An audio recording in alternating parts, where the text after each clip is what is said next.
এটা breaking news গুৱাহাটীৰ কেন্দ্ৰীয় কাৰাগাৰৰ ভয়ংকৰ তথ্য HIV আক্ৰান্ত কাৰাগাৰৰ বহু কয়দী NDPS গোচৰত অভিযুক্ত কয়দীৰ দেহত HIV সমাজত ড্ৰাগছৰ অবাধ বেহাৰ বাবে এই সংক্ৰমণ আমি পুনৰবাৰ উল্লেখ কৰিছো এটা ভয়ংকৰ খবৰ গুৱাহাটী কেন্দ্ৰীয় কাৰাগাৰৰ পৰা আহিছে এটা খুব উদ্বেগজনক খবৰ HIV আক্ৰান্ত কাৰাগাৰৰ বহু কয়দী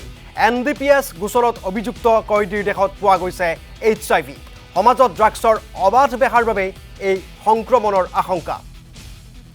আৰু এই মুহূৰ্তত আমি পোনপটীয়া সম্প্ৰচাৰ যোগে সংযুক্ত হৈছো আমাৰ সতীৰ্থ সাংবাদিক অনুপজ্যোতি নাথৰ সৈতে অনুপজ্যোতি নাথ গুৱাহাটী কেন্দ্ৰীয় কাৰাগাৰত এটা খুব ভয়ংকৰ ঘটনা সংঘটিত হৈছে কেইবাগৰাকীও আসলতে কয়দীৰ দেহত HIVৰ পোৱা গৈছে HIV সংক্ৰমণ পোৱা গৈছে অতি স্পৰ্শকাতৰ অতি উদ্বেগজনক এটা কথা যে গুৱাহাটী কেন্দ্ৰীয় কাৰাগাৰত কয়দীৰ দেহত HIV এতিয়া আক্ৰান্ত হৈ পৰিছে গতিকে এই গোটেই বিষয়টোৰ ওপৰত আপোনাৰ পৰা সবিশেষ জানিব বিচাৰিছো অনুপ কৰিব বিচাৰিছো যে যেহেতু কেন্দ্ৰীয় কাৰাগাৰৰ কথা আপুনি উল্লেখ কৰিছে গতিকে একমাত্ৰ যে গুৱাহাটী কেন্দ্ৰীয় কাৰাগাৰতে এনেধৰণে অবাধ হাৰত যি HIV আক্ৰান্ত ৰোগীৰ সংখ্যা বৃদ্ধি পাইছে সেয়া নহয় ৰাজ্যত যিমান কেইখন আমাৰ কাৰাগাৰ আছে জিলা কাৰাগাৰ হওক বা যিকেইখন মূল কাৰাগাৰ আছে আটাইকেইখন কাৰাগাৰৰে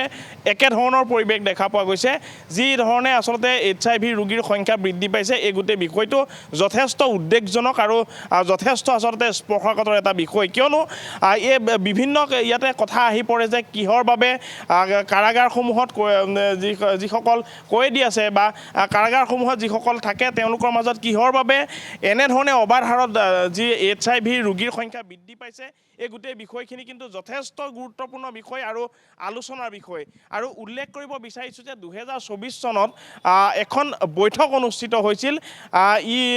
UNODSৰ যি দ্বাৰা এখন বৈঠক অনুষ্ঠিত হৈছিল বেলতলাত মই যদি উল্লেখ কৰোঁ যে 16 অক্টোবৰ 2024 এখন বৈঠক অনুষ্ঠিত হৈছিল United nation office on drugs and crime এই যিখন বৈঠক সেই বৈঠকৰ আলম মই এইকাৰণে লৈছোঁ যে সেই বৈঠকখনত উপস্থিত আছিল ৰাজ্যৰ যিমানকেইখন কাৰাগাৰ আছে সেই কাৰাগাৰৰ যিসকল ডক্টৰ আছে যিসকল তাতে জেলাৰ আছে জেলাৰসকল আৰু যি জেল কৰ্তৃপক্ষ মই উল্লেখ কৰিছোঁ যে তেওঁলোক উপস্থিত আছিল গতিকে সেই বৈঠকখনত এটা যিখিনি বিষয় উত্থাপন হৈছিল সেই গোটেই বিষয়খিনিয়ে আচলতে যথেষ্ট উদ্বেগজনক আছিল এইবাবেই যে যি ধৰণে ড্ৰাগছৰ বাবে অৰ্থাৎ ড্ৰাগছ সেৱনৰ যি অবাধ হাৰত বৃদ্ধি পাইছে তাৰ ফলতেই যে HIV ৰোগীৰ সংখ্যা বৃদ্ধি পাইছে এই গোটেই বিষয়টো কিন্তু একেবাৰে জল পটপট ডক্টৰসকলে যি ধৰণৰ তেওঁলোকৰ মন্তব্য কৰিছিল সমান্তৰালকৈ জেলাৰসকলে যি ধৰণৰ তেওঁলোকৰ মন্তব্য কৰিছিল মন্তব্য পাই এক প্ৰকাৰ স্পষ্ট যে যিসমূহ কাৰাগাৰ আছে সেই কাৰাগাৰসমূহত যে HIV ৰোগীৰ সংখ্যা বা এইডছৰ যি সংখ্যা সেই ৰোগীৰ সংখ্যা যে বৃদ্ধি পাইছে ইয়াৰ লগত ড্ৰাগছৰ যি আচলতে বেপাৰ বা ড্ৰাগছৰ যি ধৰণে এটা জেলৰ ভিতৰত যি ধৰণে কাৰাগাৰৰ ভিতৰত ড্ৰাগছৰ এক বেহা চলে তাৰ ফলতে এনেধৰণৰ বা ড্ৰাগছৰ যে সেৱন চলে তাৰ ফলতে এই HIV ৰোগীৰ যে সংখ্যা বৃদ্ধি পাইছে সেয়া এক প্ৰকাৰ স্পষ্ট বিষয় এতিয়া কথা হ'ল যে কাৰাগাৰসমূহত ড্ৰাগছ কেনেকৈ যায় কাৰাগাৰসমূহত HIV ৰোগীৰ সংখ্যা বৃদ্ধি কেনেকৈ হয় যিসকলক আচলতে কাৰাগাৰলৈ প্ৰেৰণ কৰা হয় তেওঁলোক প্ৰথমৰ পৰাই HIV আক্ৰান্ত নে কাৰাগাৰত যোৱাৰ পিছত তেওঁলোক HIV আক্ৰান্ত হৈছে এই গোটেই বিষয়খিনি আলোচনাৰ বিষয় আৰু একোটা স্পৰ্শকাতৰ বিষয় আৰু বিষয়খিনি যদি আমি বিশ্লেষণ কৰিব বিচাৰোঁ তেন্তে অতিকৈ দীঘলীয়া হ'ব যে এই যিসকল ব্যক্তিক জেললৈ প্ৰেৰণ কৰা হয় জেললৈ প্ৰেৰণ কৰা তেওঁলোক প্ৰথমৰ পৰাই যদি HIV আক্ৰান্ত হয় গতিকে তাৰ পৰৱৰ্তী সময়ত তেওঁলোকৰ পৰা কেনেধৰণে আচলতে আন যিসকল জেলত থাকে তেওঁলোকলৈ কেনেধৰণে কয়দীসকললৈ এই ৰোগ বিয়পে গতিকে এই গোটেই বিষয়খিনিৰ লগত ড্ৰাগছৰ যি আচলতে সৰবৰাহ হয় জেলৰ ভিতৰত বা ড্ৰাগছৰ যি সেৱন হয় এই ড্ৰাগছৰ সেৱন আৰু সৰবৰাহৰ ক্ষেত্ৰতে সৰবৰাহে ইয়াৰ লগত জড়িত হৈ আছে বিষয়খিনি গতিকে দেখা পোৱা যায় যে যথেষ্ট স্পৰ্শকাতৰ বিষয় পৰৱৰ্তী সময়ত আমি তথ্যসহ গোটেই বিষয়খিনি বিশ্লেষণ কৰিব বিচাৰিম কিন্তু বৰ্তমান যিহেতু আপুনি উল্লেখ কৰিছে যে গুৱাহাটী কেন্দ্ৰীয় কাৰাগাৰত যি ধৰণে 65জনকৈ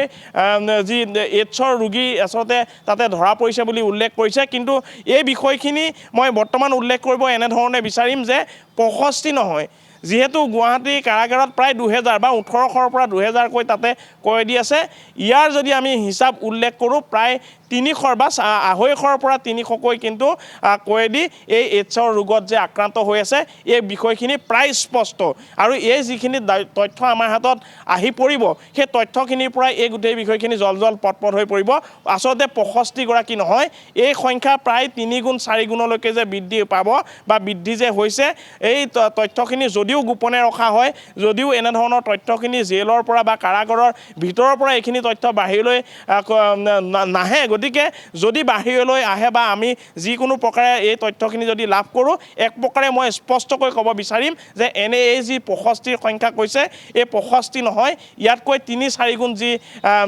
এইডছৰ ৰোগীৰ সংখ্যা যে বৃদ্ধি হ'ব বা বৃদ্ধি পাইছে এই গোটেই বিষয়খিনি প্ৰায় স্পষ্ট আৰু সন্দেহজনক গতিকে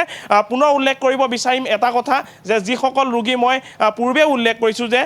এইডছৰ ৰোগত আক্ৰান্ত যিসকল নহয় বা এইডছৰ ৰোগত আক্ৰান্ত নোহোৱা যিসকল কয়েদী জেলত থাকে তেওঁলোক কেনেধৰণে এইডছত আক্ৰান্ত হয় এই গোটেই বিষয়খিনি পূৰ্বে উল্লেখ কৰিছিলোঁ যে ডক্টৰৰ যিখিনি ভাষ্য আছিল জেলাৰৰ যিখিনি ভাষ্য আছিল এই ভাষ্যৰ পৰা এক প্ৰকাৰে স্পষ্ট হৈছিল মই যিখন বৈঠকৰ কথা উল্লেখ কৰিছোঁ সেই বৈঠকখনৰ বিষয়বস্তুৱে এনেকুৱা আছিল যে জেলৰ ভিতৰত কিহৰ বাবে কেনেকৈ কাৰ আচলতে দুৰ্বলতাৰ বাবে দিনক দিনে ড্ৰাগছৰ সৰবৰাহ ড্ৰাগছৰ বেহা বা ড্ৰাগছৰ সেৱন বৃদ্ধি পাইছে আৰু যাৰ ফলত আচলতে জড়িত থকা বিষয়টো হৈছে যে HIV ৰোগৰ সংখ্যা যথেষ্টভাৱে বৃদ্ধি পাইছে গতিকে পুনৰ উল্লেখ কৰিব বিচাৰিছোঁ যে গুৱাহাটী কেন্দ্ৰীয় কাৰাগাৰেই নহয় অসমৰ প্ৰতিখন জেলৰ প্ৰতিখন কাৰাগাৰৰ একেধৰণৰ অৱস্থা আমি যদি কওঁ নগাঁও জেলৰ কথা আমি যদি কওঁ ধুবুৰী জেলৰ কথা একেধৰণৰ অৱস্থা দেখা পোৱা যায় যে এই জেলসমূহত ড্ৰাগছৰ যি ধৰণৰ সেৱন হয় অবাধ হাৰত যি ধৰণৰ ড্ৰাগছৰ জেলৰ ভিতৰতো সৰবৰাহ আৰু সেৱন হয় তাৰ ফলতে HIV ৰোগীৰ সংখ্যা বৃদ্ধি পাইছে এয়া এক প্ৰকাৰ স্পষ্ট হয় অনুপজ্যোতি নাথ এই মুহূৰ্তত আপোনাক ধন্যবাদ জ্ঞাপন কৰিছোঁ